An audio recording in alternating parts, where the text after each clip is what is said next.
in. Oh, hello, Stephen. John? Sit down, Mr. Weber. Thanks very much for coming, Stephen. I thought we should talk. I'd like to know exactly where your client has been since he was released on bail. Well, why don't you ask his client? I mean, I just assume not be here, but since I am, why don't you ask me whatever it is that you want to know? I'm sorry, Mr. Weber. I thought you were so insistent on having Mr. Cord handle your case, you'd want him to speak for you. Lee, that's what I'm here for. Well, I want to know what I'm here for. How come he's got the right to pull me in again? I've got bail, haven't I? That's what we're here to discuss. What do you mean? Lee! Now, wait a minute. What does he mean? Now, the judge gave me bail. He doesn't have the right to take it away from me, does he? He didn't say he was going to do anything. Now, just sit down and keep quiet. Whatever you say in here can come right back at you in court. I told you I have nothing to hide. And I told you to sit down.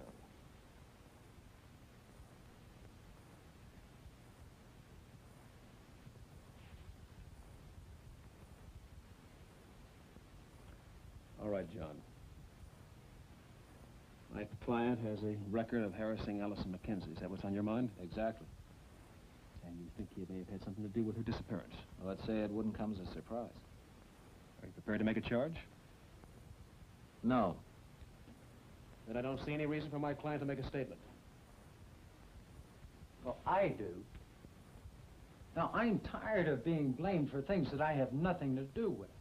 If he wants to know where I've been since I got out of that flea trap downstairs, I'll tell him.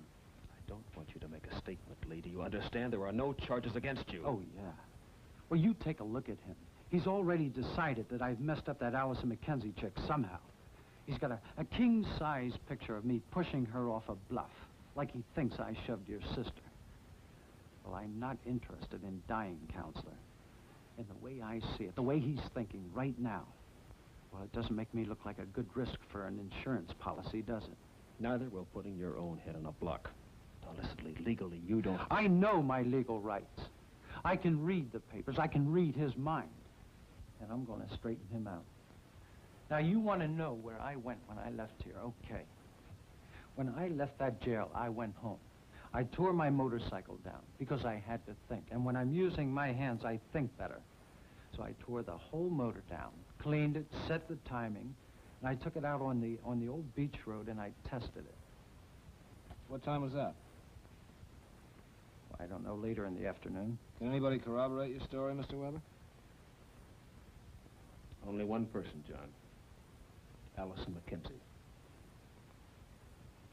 Then you did have some contact with her. You heard what the man just said? And that was late this afternoon?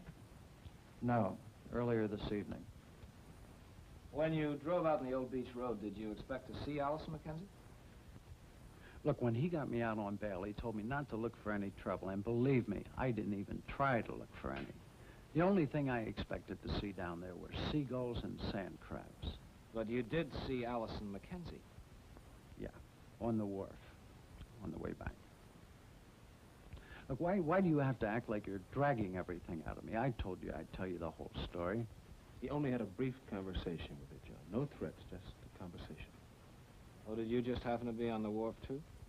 He told me about the encounter. Exactly as it happened? I think so. Well, Stephen, for a man of your faith, I think you missed your true calling.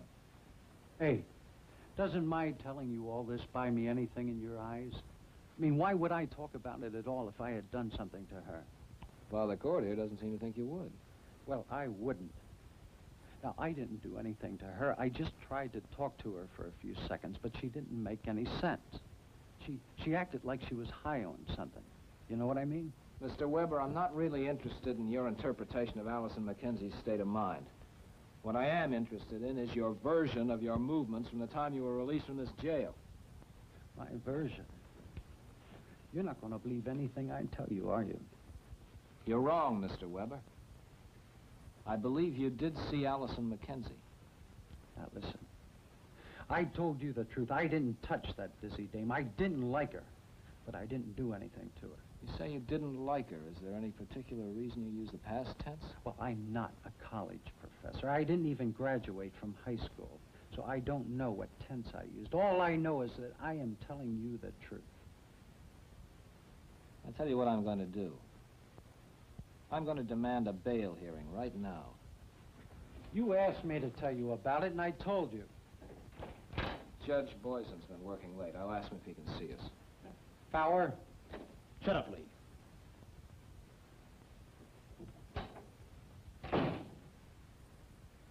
What side are you on, anyway? Just going to ask you the same thing. You did everything but turn the lock on your cell just now. Are you trying to tell me that he can put me back in jail? Well, if he doesn't, I will. Look, Lee, I took your case, and I'm on it. But if you want me to stay on it, you're going to start doing everything I tell you to do when I tell you. I only told him the truth. Oh, is that right? Well, you think about that while you're lying on your cot downstairs. All you have to do is sound off again like you just did to Fowler. And you'll be lucky if you get out of this mess. Anything short of a life sentence. I just hope that Allison is all right. But if she's not, they've already got enough against you to make you answer to another charge. You know, there's something that's not right here. And I think that it's... Don't, Lee. Don't think. It's only going to be trouble for both of us. Now just keep your mouth shut and try to look intelligent. The judge can see us now.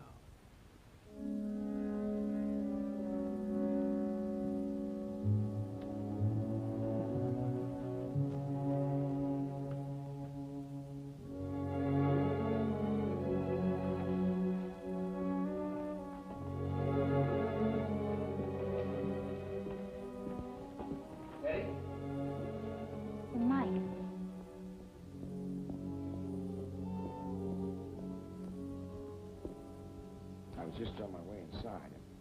Well, it's kind of obvious. Gee. There's no word on Allison, is there? No, I don't think so. I suppose if there was, the officer here at the desk. I asked him. I don't know why I'm asking you, but she's on my mind. Yeah. I was just on my way in to see John Fowler. You'd think you'd know better. Turning a guy out on the loose like that on the streets, a guy with the mentality Lee Weber, and think you'd know something like that would happen. Do you really think Lee did something to Allison?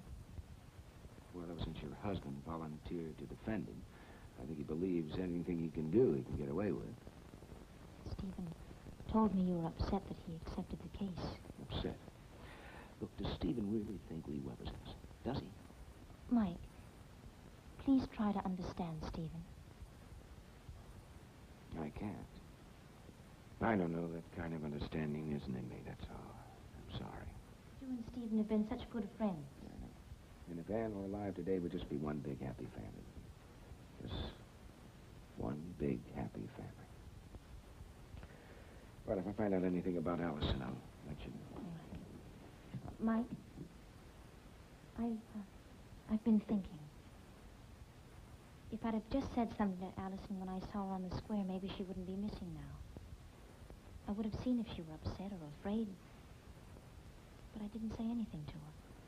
She had that look about her. So I just waltzed on by, wrapped up in my own little world. Seems like all of us have that feeling of guilt for all the things we didn't say to Allison. Hello, Mike. Well, where's Weber? Just had a hearing. Judge Boysen revoked his bail. What, you mean he's back in jail? Yes. Well, I hope they throw away the key. Would you care to join us for a nightcap? No, thanks. I don't think we have anything to talk about. I guess not. Stephen. Drop this case, will you? Why? Because a psychopath like Lee Weber doesn't deserve to have the chance at an acquittal that a fine legal mind like yours might give him. Well, that's quite a statement, Mike. In one breath, you've managed to present yourself as a qualified psychiatrist and a justice of the Supreme Court. Steve, he murdered your sister. Stick to medicine. I don't tell you whom you should operate on and whom you should let die. Come on, don't give me all that professional garbage, will you please? We're simply talking about the fact that you're trying to save the life of the man that killed your sister. That's all. Let Lee Weber get what's coming to him. He will get what's coming to him. A fair trial. Oh, fair trial. Well, that's a good one. I can't object to that, can I? I mean, if I do, then I'm some kind of a wild-eyed radical, eh? I mean, then I'd object about momism and the flag and good old apple pie. Now, come on, will you, Steve? Don't you have any emotion at all? Are you so cold-blooded and egotistical that you can't think of anything but your own future? You can't even remember the horrible things that happened to your sister? I haven't forgotten how horrible it was, and I never will forget. But you're going to come in here in this courtroom and still defend Lee Weber. He's entitled to a defense. The best he can get? The best he can get. And that means you. I'm the one he's asked for. Well, why? Why you? You! Because when I sit at that defense table with Lee Weber, it will seem like an announcement that I believe he's innocent. And he's smart enough to know what weight that will carry. And still you're going to sit there. He's entitled to a defense. Say that just one more time. One more time. Mike. You know, it's remarkable how many people around here want to take a poke at me. Now, if it's going to make you feel any better, join the crowd.